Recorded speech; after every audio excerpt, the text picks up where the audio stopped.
الحمد لله والصلاة والسلام على أشرف رسول الله وآله وصحبه الفائزين برضا الله أما بعد فأعوذ بالله السميع العليم من الشيطان الرجيم بسم الله الرحمن الرحيم إنا أعطيناك الكوثر فصل لربك وانحر إن شانئك هو الأبتر صلوات ربنا العلا بسلامه أبدا على أعلى الخلائق حبه الصلاة والسلام عليك يا رسول الله خذوا بأيدينا قلت حيلتنا أدركنا يا حبيب الله വന്യരായ സാദാത്തുക്കളെ, സമാദരണീയരായ ഇസ്ലാമിക ലോകത്ത് ഏറ്റവും ശ്രദ്ധിക്കപ്പെടുന്ന ഇന്ത്യ രാജ്യത്ത് അല്ലാഹു സമ്മാനിച്ച അഹ്ലുസുന്നത്തി വൽ ജമാഅത്തിന്റെ പണ്ഡിതന്മാരുടെ സുൽത്താൻ ഖമറുൽ ഉലമ ശൈഖുന ഉസ്താദ് അവറുകൾ, വേദിയിലും സദസ്സിലുമുള്ള സാദാത്തുക്കളെ, ഉലമാക്കളെ, മുതഅല്ലിംകളെ, ഉമറാക്കളെ, സ്നേഹസമ്പന്നരായ സഹോദരങ്ങളെ, വന്യരായ ശൈഖുനായുടെ റബീഉൽ അവ്വലിന്റെ സമാരംഭം കുറിക്കുന്ന ഈ വേളയിൽ ആദ്യത്തെ ഔദ്യോഗിക ഹുബ്ബുർ റസൂൽ പ്രഭാഷണം പരിശുദ്ധമായ ശൈഖുന കുണ്ടൂർ ഉസ്താദ് നവ്വറല്ലാഹു മർഖദഹു മഹാനവറുകളുടെ സവിധത്തിലാകണം എന്ന പ്രിയപ്പെട്ട മക്കളുടെയും സുന്നി പ്രവർത്തകരുടെയും അഭിലാഷമാണ് ഉറൂസിന്റെ തുടക്ക ദിവസം തന്നെ ഈ പ്രാവശ്യം ഹുബ്ബുർ റസൂൽ പ്രഭാഷണം ആയത്. ഇനി ഈ സമയത്ത് ഒരു പ്രഭാഷണത്തിലേക്ക് കടക്കുന്നത് ഞാനും നിങ്ങളും ഇഷ്ടപ്പെടാത്തതുകൊണ്ട് അൽഹംദുലില്ലാഹ് ലോകത്ത് ഏതെല്ലാം തരത്തിലുള്ള വാർത്തകളും ആരോപണങ്ങളും പടച്ചുവിട്ട് മഹാന്മാരായ ഇമാമുകളെ അപകീർത്തിപ്പെടുത്താൻ ഗതകാല ചരിത്രത്തിൽ ചരിത്രം ചവറ്റുകൊട്ടയിലേക്കെറിഞ്ഞ കശ്മലന്മാർ ശ്രമിച്ചോ, അത് മുഴുവനും ദുനിയാവിൽ വെച്ച് മറ്റൊരു തരത്തിൽ ആരോപിച്ചുകൊണ്ട് തളർത്താൻ ഏതെല്ലാം ഘടകങ്ങളുമായി രംഗത്തു വന്നെങ്കിലും അൽഹംദുലില്ലാഹ് അജയ്യമായി ഹബീബായ റസൂലുള്ളാഹി ഉറക്ക സ്വലാത്ത് ചൊല്ലുക. ഉസ്താദുമാർക്കും സാദാത്തുക്കൾക്കും ഇഷ്ടം അതാണ്. ആ മുദ്രാവാക്യം ഇലക്ഷൻ വരുമ്പോൾ ജയിക്കുന്ന സമയത്ത് ആരോഹണവും തോൽക്കുന്ന സമയത്ത് അവരോഹണവുമുള്ള മുദ്രാവാക്യമല്ല മുഹമ്മദുർ റസൂലുള്ളാഹി. ഒന്നുകൂടി ഉച്ചത്തിൽ പറയാൻ കഴിയും ഷഫീഉനാ റസൂലുള്ളാഹി സ്വല്ലല്ലാഹു അലൈഹി വസല്ലമ തങ്ങളുടെ ആ പരിശുദ്ധമായ സ്നേഹ സാമ്രാജ്യത്തെ സംബന്ധിച്ച് നമുക്ക് യഥാർത്ഥത്തിൽ പകർന്നു തന്ന നമ്മുടെ ഇവിടുത്തെ ബഹുമാനപ്പെട്ട ശൈഖുന കുണ്ടൂർ ഉസ്താദിന്റെ ഈ പരിപാടിയുടെ സംഘാടകർ നിങ്ങളുടെ അടുക്കലേക്ക് പ്രവർത്തകരുടെ കയ്യിൽ ഒരു ബക്കറ്റ് വിടുന്നുണ്ട്. ഞാനൊരു സ്പീക്കറായി ബഹുമാനപ്പെട്ട ശൈഖുന ഉസ്താദ് അവറുകളുടെ വകയായി പറയുന്നു, നിങ്ങൾ ആ ബക്കറ്റുകൾ നിറച്ചു വിടണം. നല്ല ശബ്ദമുണ്ടാകാത്ത സംഭാവനകൾ അർപ്പിച്ച് ഇൻഷാ അല്ലാഹ് ഈ സദസ്സിനോട് പ്രതിപത്തി പുലർത്തണമെന്നറിയിക്കും. പ്രിയപ്പെട്ട സഹോദരങ്ങളെ, ഹബീബായ റസൂലുള്ളാഹി സ്വല്ലല്ലാഹു അലൈഹി വസല്ലമ തങ്ങൾ അവിടുന്ന് ആരാണെന്ന് നമുക്ക് പഠിപ്പിച്ചു തരികയും അവിടുത്തെ സ്നേഹ സാമ്രാജ്യത്തിന്റെ മഹത്തായ വരികൾ നമ്മുടെ ഹൃദയത്തിൽ കുറിച്ചിടുകയും ചെയ്ത മഹാനായ ശൈഖുന, ഞാൻ നിങ്ങളോട് ഒരു കാര്യം ഓർമ്മപ്പെടുത്തി നിർത്തുകയാണ്. മദീന മുനവ്വറയിൽ കഴിഞ്ഞ 2 വർഷങ്ങൾക്ക് മുമ്പ് റബീഉൽ അവ്വൽ 12-ാം രാവ് ഞങ്ങൾക്ക് അവിടെ എത്താൻ കഴിഞ്ഞു. അപ്പോൾ ബഹുമാനപ്പെട്ട ശൈഖുന ഉസ്താദ് അവറുകളുമായി ഔഖാഫിന്റെ ഔദ്യോഗിക ബിൽഡിംഗിൽ 6-ാം നിലയിൽ വളരെ ശക്തമായ മഹബ്ബത്തിന്റെ ഉന്നതമായ സാമ്രാജ്യത്തിൽ അംഗങ്ങളായ വിനീതരായ ആശിഖീങ്ങൾ മദീന മുനവ്വറയിലെ പണ്ഡിതന്മാരുമായി ചേർന്ന് നടത്തുന്ന മദ്ഹിന്റെ മജ്ലിസിൽ ഒരുമിച്ച് ചേരാൻ കഴിഞ്ഞു. ആ മജ്ലിസ് നേതൃത്വം നൽകിയ മദീനത്തെ പണ്ഡിതന്മാരോടൊപ്പം ഇന്ത്യ രാജ്യത്തു നിന്ന് അള്ളാഹു അനുഗ്രഹിച്ചു നൽകിയ നമ്മുടെ നേതൃത്വമാണ് ഹുബ്ബുർ റസൂൽ പ്രഭാഷണം കൊണ്ട് നമ്മെ അനുഗ്രഹീതരാക്കാൻ നാം ഈ സദസ്സിൽ പ്രതീക്ഷിക്കുന്ന മഹാനരായ ശൈഖുന. നിങ്ങൾ മനസ്സിലാക്കണം, ഞങ്ങളവിടെ 1000-ഓളം ആളുകൾ സംബന്ധിച്ച മൗലിദെല്ലാം കഴിഞ്ഞ് പിറ്റേന്ന് ശൈഖ് ദക്തൂർ റിദ്വാൻ എന്ന മഹാനവറുകളുടെ വീട്ടിൽ നടന്ന മജ്ലിസിൽ പോയി. അവിടെ 12 മണിവരെ മൗലിദിന്റെ മജ്ലിസ്. അത് കഴിഞ്ഞ് നല്ല ഭക്ഷണമൊക്കെ തന്ന ശേഷം 30 ആടുകളെയാണ് അന്നവിടെ അറുത്തത്. ആ അറുത്ത് 1500-ലധികം വരുന്ന ആളുകൾ അപ്പോൾ തന്നെ ഭക്ഷണം കഴിച്ച ശേഷം പിന്നീട് ധാരാളം മഹത്തുക്കളായ പണ്ഡിത നേതൃത്വം അവിടെ ഇസ്ലാമിക പ്രവർത്തനങ്ങളെ സംബന്ധിച്ച് വിശദീകരിക്കുകയാണ്. റസൂലുള്ളാഹിന്റെ സവിധത്തിൽ മദീനയിൽ വെച്ച് അങ്ങനെ ഒരു വിശദീകരണം നടക്കുമ്പോൾ അൽഹംദുലില്ലാഹ് മഹാനരായ ശൈഖ് അബൂബക്കർ അഹ്മദിനെ പരിചയപ്പെടാൻ വന്ന പണ്ഡിതന്മാരുടെ മുന്നിൽ വെച്ച് ഉസ്താദ് അവറുകളെ ദക്തൂർ റിദ്വാൻ ഔദ്യോഗികമായി ക്ഷണിക്കുമ്പോൾ അതിന്റെ ഒരു ഇൻട്രൊഡക്ഷൻ എന്ന നിലക്ക് ദക്തൂർ ഹുസൈൻ സഖാഫി നടത്തിയ അല്പനേരത്തെ പരിചയപ്പെടുത്തൽ, അതിനുശേഷം ഉസ്താദിന്റെ പ്രൗഢമായ പ്രഭാഷണം എല്ലാം കഴിഞ്ഞ് സുബഹിയോടടുത്ത സമയത്ത് ആ സദസ്സ് പിരിയുമ്പോൾ മദീനത്തെ പണ്ഡിതന്മാർ അവിടെ ഇരുന്നൊരു തീരുമാനമെടുക്കുന്നു. ഖന്ദഖ് അഥവാ സബഉ മസാജിദ് നിൽക്കുന്നതിന്റെ സമീപത്ത് ഖന്ദഖിലുള്ള വലിയ ജബലുണ്ട്. ഹബീബായ മുഹമ്മദുർ റസൂലുള്ളാഹി സ്വല്ലല്ലാഹു അലൈഹി വസല്ലമ തങ്ങൾ തിങ്കളാഴ്ച കയറി ദുആയിരുന്നു. ബുധനാഴ്ച വരെ ആ ദുആ നീട്ടിക്കൊണ്ടുപോയ വലിയ ഗൗരവമുള്ള ഒരു സദസ്സായിരുന്നു അത്.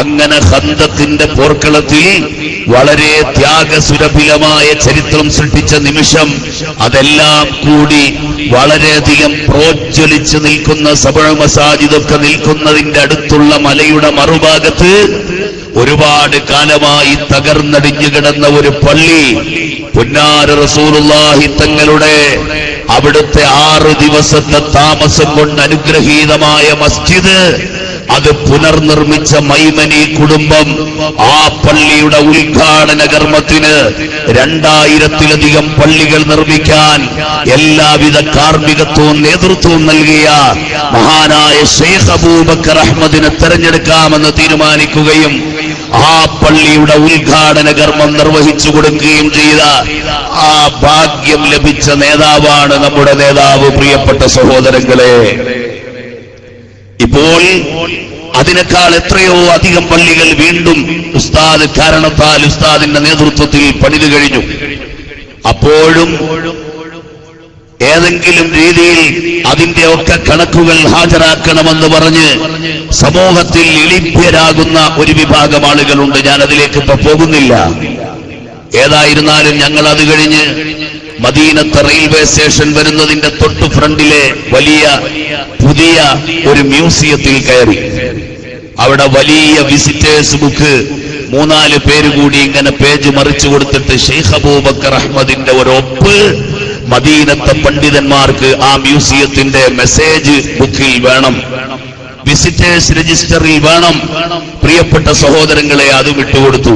അത് കഴിഞ്ഞപ്പോഴാണ് മസ്ജിദുൽ ആസാർ നിർമ്മിക്കുകയും ഹെറിറ്റേജ് മ്യൂസിയം ഇന്ത്യ രാജ്യത്ത് തുർക്കിയുടെയും മദീനയുടെയും എല്ലാ നിലക്കും കിട്ടാവുന്ന മുഴുവൻ ആധാറുകളും ശേഖരിച്ചുകൊണ്ട് ഒരു വലിയ ഹെറിറ്റേജ് മ്യൂസിയം നമ്മുടെ നാട്ടിൽ വരാൻ പോകുന്നു എന്ന് പറഞ്ഞപ്പോൾ ഇസ്ലാമിക പ്രചരണം കൊണ്ട് ധന്യമായ ഇന്ത്യ രാജ്യത്തിന്റെ ആദിമ കാലഘട്ടം മുതലുള്ള സാരഥ്യത്തിന്റെ അടുത്ത പതിപ്പാണെന്നവര് സമ്മതിക്കുകയും അതിലേക്ക് വെക്കാൻ വേണ്ടി ബഹുമാനപ്പെട്ട ശൈഖുനായുടെ കയ്യിൽ റസൂലുള്ളാഹിയുടെ മുത്ത്, അത് മുത്തിന്റെ ആ അളവ് പാത്രം അവിടുന്ന് നമുക്കും ചെറിയ പൈസ കൊടുത്താൽ വാങ്ങാൻ കിട്ടും. പക്ഷേ അതല്ല, അവര് നൂറ്റാണ്ടുകളായി കാത്തു സൂക്ഷിക്കുന്ന അവിടുത്തെ ആധാറുകളിൽപ്പെട്ട മുത്ത് കൊണ്ടുവന്ന് ഹബീബായ റസൂലുള്ളാഹി തങ്ങളോടുള്ള മഹബ്ബത്ത് കൊണ്ട് ഏറ്റവും കൂടുതൽ ഒരുപക്ഷേ ഹുബ്ബുർ റസൂൽ പ്രഭാഷണം കൊണ്ട് ലോകത്തെ ധന്യമാക്കിയ ആ ആശിഖിനും ഹബീബിനും കൊടുക്കണമെന്ന് ആഗ്രഹിച്ചുകൊണ്ട് അവരവിടെ വെച്ച് കൈമാറുകയാണ് സഹോദരങ്ങളെ. അത് കഴിഞ്ഞ് യാത്രയാകാൻ ഒരുങ്ങുമ്പോൾ നമ്മുടെ നാസർ ഹാജിയും അന്ന് കൂടെയുണ്ട്.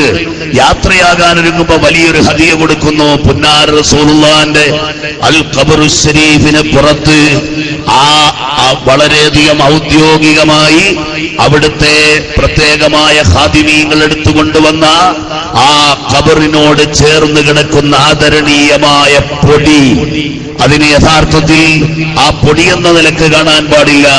തബറുക്ക് അതെത്രയോ കാലം കൊണ്ട് പൊതിഞ്ഞു വെച്ചത് ഉസ്താദിന്റെ കയ്യിൽ കൊടുക്കുകയാണ്. ഈ പ്രാവശ്യം ഹജ്ജ് കർമ്മത്തിനെത്തിയപ്പോ ദുൽഹജ്ജ് 4-ന് ഉസ്താദ് തൊട്ട് പിറകിലെ സഫിലുണ്ട്. ഞങ്ങൾ അതിന്റെ ഫ്രണ്ടിൽ, പക്ഷേ റൗദ ശരീഫുമായി കുറച്ച് അകലെയാണ്. ഉസ്താദ് കുറച്ചുകൂടി അടുത്തുമാണ്. എന്തായിരുന്നാലും ഇന്നലെ രാത്രി കണ്ട് സലാം പറഞ്ഞ് അവിടുത്തെ മുസാഫഹത്ത് ചെയ്ത് ദുആ വസിയത്ത് ചെയ്തതിനാൽ ഇപ്പോൾ ഈ സദസ്സിൽ അങ്ങോട്ട് പോയി തിരക്ക് കൂട്ടണ്ട എന്ന് കരുതി. ഞാൻ പോയാൽ എന്റെ നിൽക്കുന്ന സ്ഥലവും കൂടി പോകും. ഏതായിരുന്നാലും ഉസ്താദ് അവിടെ നിൽക്കുമ്പോ 100 കണക്കിന് രാജ്യങ്ങളിലെ വലിയ പണ്ഡിതന്മാർ അവിടെ ഇതേപോലെ തന്നെ തലപ്പാവും താടിയും ഒക്കെയുള്ള വലിയ മഹത്തുക്കളായ ആളുകൾ, അവരുടെ ശറഫ് നമുക്കറിയാൻ പറ്റില്ല.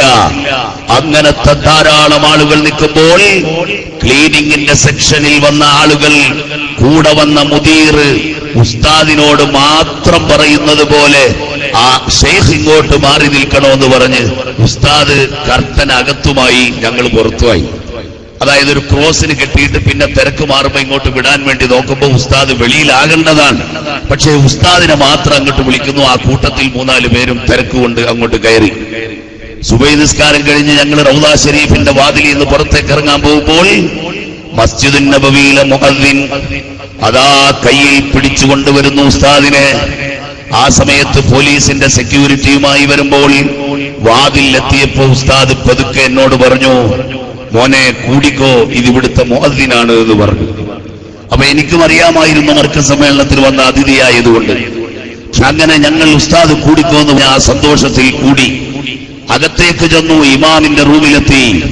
പ്രിയപ്പെട്ട സഹോദരങ്ങളെ, പ്രത്യേകമായി സ്പെഷ്യലായ ഒരു റൂമിലേക്ക് കൊണ്ടുപോയി ഹബീബായ റസൂലുള്ളാഹി തങ്ങളുടെ മുവാജഹത്തിൽ അസ്സലാത്തു വസ്സലാമു അലൈക യാ റസൂലല്ലാഹ് എന്ന് സർവ ഇമാമുമാരും മുഅദ്ദിന്മാരും ഔദ്യോഗികമായി പറയുന്ന സ്ഥലത്ത് ഒരു മെഹ്റാബ് പോലെ പ്രത്യേക അടയാളം കൊടുത്തിരിക്കുന്ന ഷെൽഫില്ലാത്ത കബ്ബോർഡ് പോലത്തെ ഒരു സ്ഥലത്ത് കൊണ്ട് നിർത്തിയിട്ട് ഷെയ്ഖ് അബൂബക്കർ അഹ്മദ് റസൂലുള്ളാഹി തങ്ങൾക്ക് സലാം പറഞ്ഞോളൂ എന്ന് പറഞ്ഞ് ആ നേതൃത്വത്തോട് പറയുകയും അവിടെ തന്നെ ഉണ്ടായിരുന്ന മദീനത്തെ വേറൊരു പണ്ഡിതനുമായി ഷെയ്ഖ് സുദൈസ് എന്ന് പറയുന്ന ഹറമിന്റെ ചുമതലയുള്ള മസ്ജിദുൽ ഹറാമിലെ ഇമാമുമായി ബുറുദ ചൊല്ലിക്കൊണ്ട് ഞങ്ങൾ സംസാരിച്ചപ്പോൾ വലിയ ഹരമായി പോയി എന്ന് ഉസ്താദ് പറയുമ്പോ മദീനത്തെ പണ്ഡിതൻ പോലും ആ ബുറുദയെ അംഗീകരിക്കുകയും ബുറുദയുടെ ഈരടികൾ ചൊല്ലുകയും സുബ്ഹാനല്ലാഹ് ഞങ്ങളെ കൊണ്ടുപോയി പ്രത്യേകം ദുആരക്കാൻ പറയുകയും ചെയ്തപ്പോൾ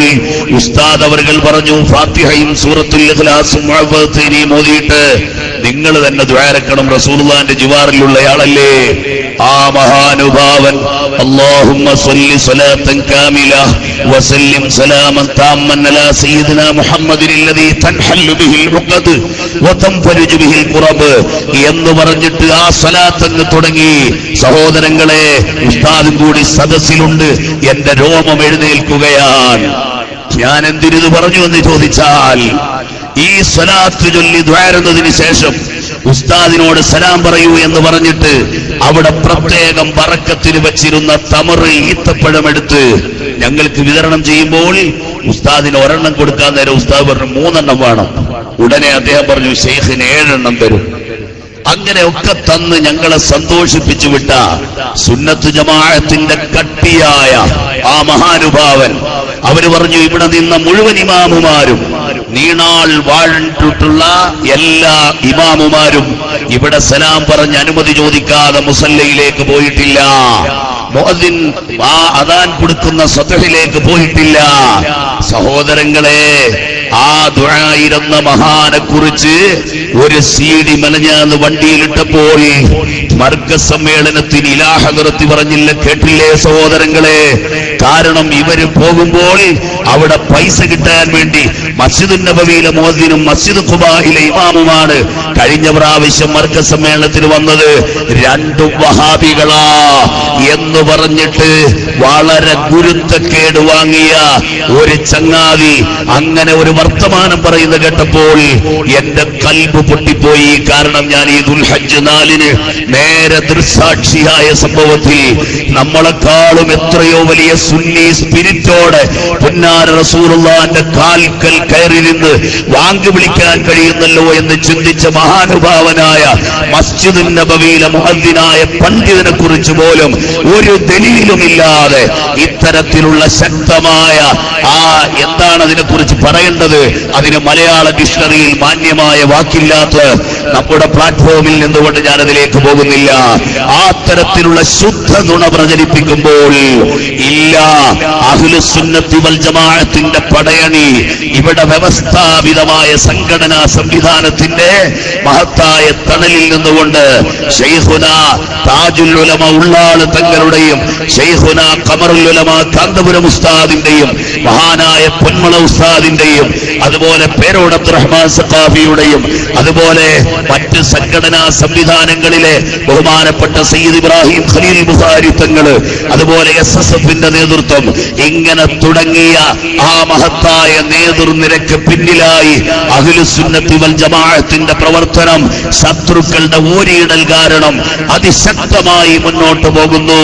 അല്ലാഹു കുണ്ടൂർ ഉസ്താദ് എന്ന വലിയ മഹാനായ ഇവിടെ ദീർഘദൃഷ്ടി കൊണ്ട് വളരെയധികം കാര്യങ്ങൾ ചെയ്തു കൂട്ടിയ മഹാനവറുകൾ, ബഹുമാനപ്പെട്ട ഉസ്താദ് അവറുകളെ അങ്ങേയറ്റം ആദരിച്ച് സ്നേഹിച്ച് ഉസ്താദ് തിരിച്ചും വല്ലാതെ സ്നേഹിച്ച ആ മഹാനുഭാവന്റെ സവിധത്തിൽ നിന്ന് അവിടുത്തെ ഈ വർഷത്തെ 1435 ഹിജ്റയിലെ റബീഉൽ അവ്വലിന്റെ പൊന്നമ്പിളി പ്രത്യക്ഷമാകാൻ നിമിഷങ്ങൾ ബാക്കിയുള്ള സമയത്ത് ആ ഹുബ്ബുർ റസൂലിന്റെ വേദിയിലേക്ക് കടക്കുകയാണ്. സർവ്വവിധ ആശംസകളും അർപ്പിച്ചുകൊണ്ട് ഹബീബായ റസൂലുള്ളാഹി ആ നബി സല്ലല്ലാഹു അലൈഹി വസല്ലമ തങ്ങളോട് അങ്ങേയറ്റത്തെ മഹബ്ബത്ത് നമുക്ക് വേണം. നമ്മുടെ ഉസ്താദുമാര് പഠിപ്പിക്കുന്നത് കേട്ടുകൊണ്ട് വീട്ടിലേക്ക് പോയാ പോരാ. അബ്ദുല്ലാഹി ഇബ്നു ഉനൈസ് റളിയല്ലാഹു അൻഹു റസൂലുള്ളാഹി തങ്ങളെ വഫാത്ത എന്ന് കേട്ടപ്പോൾ അവിടെ അപ്പോൾ തന്നെ വീണ് മരിച്ചുപോയി. ഉമർ ഇബ്നുൽ ഖത്താബ് റളിയല്ലാഹു അൻഹു ഇനി ആരുണ്ടെന്നെ നയിക്കാനെന്ന് ചോദിച്ച് അവിടെ തളർന്നു വീണുപോയി. സഹോദരങ്ങളെ, ഉസ്മാൻ ഇബ്നു അഫ്ഫാൻ റളിയല്ലാഹു അൻഹു അവിടുന്ന് അതാ കുഴഞ്ഞു വീണുപോയി. വാർത്ത കേട്ടിട്ട് അലി റളിയല്ലാഹു അൻഹു ഒരിടത്തിരുന്നു പോയിട്ട് എത്രയോ മണിക്കൂറുകൾ അവർക്ക് ചലിക്കാൻ കഴിഞ്ഞില്ല. അങ്ങനത്തെ വലിയ മഹബ്ബത്തിന്റെ കേദാരമായ ആ ഹബീബായ റസൂലുള്ളാഹി സ്വല്ലല്ലാഹു അലൈഹി വസല്ലമ തങ്ങളാകുന്ന നേതൃത്വത്തെ മനസ്സാകുന്ന മാണിക്യ കൊട്ടാരത്തിൽ ആ ചില്ലുമേടയിൽ ഭൗതികമായ മാനദണ്ഡം കൊണ്ടല്ല, ആത്മീയമായ ഏറ്റവും വലിയ സത്ത കൊണ്ട് നമ്മുടെ കൽബിൽ വെക്കാതെ നമുക്കൊരിക്കലും രക്ഷപ്പെടാൻ കഴിയില്ല കേട്ടോ. ഉത്ബത്ത് ബിൻ ഫർഖദ് റളിയല്ലാഹു അൻഹുവിന്റെ ഒരു ചരിത്രത്തിൽ കാണാം, 4 ഭാര്യമാരുള്ള മഹാനായിരുന്നു. ഭാര്യമാരിൽ 4 പേരും ഒന്ന് മത്സരിച്ചു ഉത്ബയെ ഒന്ന് തൃപ്തിപ്പെടുത്താൻ. ഞങ്ങൾ എന്തു ചെയ്യണം? അതാ നല്ല അത്തർ വാങ്ങി പുരട്ടാം. എത്ര വലിയ കൂടിയ പെർഫ്യൂം എടുത്ത് പുരട്ടിയിട്ടും ആ ബഹുമാനപ്പെട്ട ഭർത്താവിന്റെ ശരീരത്ത് ഒരത്തറും പുരട്ടാതെ കിട്ടുന്ന സുഗന്ധമുണ്ടല്ലോ, അതിന്റെ നാലയലെത്തുന്നില്ല. ഭാര്യമാര് എന്താണ് ഇത്രയും വലിയ സവിശേഷത ഉണ്ടാകാൻ കാരണമെന്ന് അന്വേഷിച്ചപ്പോൾ ബഹുമാനപ്പെട്ടവരുടെ മുതുകത്ത് ഹബീബായ റസൂലുള്ളാഹി അവിടുത്തെ ശറഫാക്കപ്പെട്ട കരങ്ങൾ കൊണ്ട് ഒന്ന് തടകിയിട്ടുണ്ട് കേട്ടോ. അതുകൊണ്ട് ഒരൊറ്റ സമയത്തും ആ പരിമളം മാറിയില്ല. റസൂലുള്ളാഹി തങ്ങൾ പോകുന്ന പാഥേയത്തിലും പരിമളം ആസ്വദിച്ച് വൃക്ഷലതാദികൾ പോലും ആ സ്നേഹാരാമത്തിൽ മുങ്ങിപ്പോയെങ്കിൽ നമുക്കും പുന്നാര റസൂലുള്ളാഹിന്റെ ഏറ്റവും വലിയ ആശിഖീങ്ങളിൽ ഒരാളായ മുഹിബ്ബീങ്ങളിൽ ഒരാളായ അന്താരാഷ്ട്ര ഇസ്ലാമിക് കോൺഫറൻസുകളിൽ ഹുബ്ബുർ റസൂലിന്റെ അതാ പരന്നൊഴുകുന്ന നദി ശരിക്കും ബോധ്യപ്പെടുത്തി കൊടുത്ത നമ്മുടെ മഹാനായ നേതാവ് ശൈഖുനായുടെ ആധികാരിക രസനയിൽ നിന്ന് ആ മഹബ്ബത്തിന്റെയും ഇഷ്ഖിന്റെയും വരികൾ നമുക്ക് സശ്രദ്ധം ശ്രവിക്കാം. ചെവിയിലേക്കല്ല, ശ്രവണപുടത്തിലേക്കല്ല, ഹൃദയത്തിലേക്ക് നമുക്ക് ആകിരണം ചെയ്യാം. അല്ലാഹു അതിന് തൗഫീഖ് നൽകട്ടെ. വആഖിറു ദഅവാനാ അൽഹംദുലില്ലാഹി റബ്ബിൽ ആലമീൻ. വസ്സലാമു അലൈക്കും വറഹ്മത്തുള്ളാഹി വബറകാതുഹു. നൗസീകും ബിദ്ദുആ ഫീ മഹബ്ബത്തി റസൂലില്ലാഹി സ്വല്ലല്ലാഹു അലൈഹി വസല്ലം. ബഹുമാനപ്പെട്ട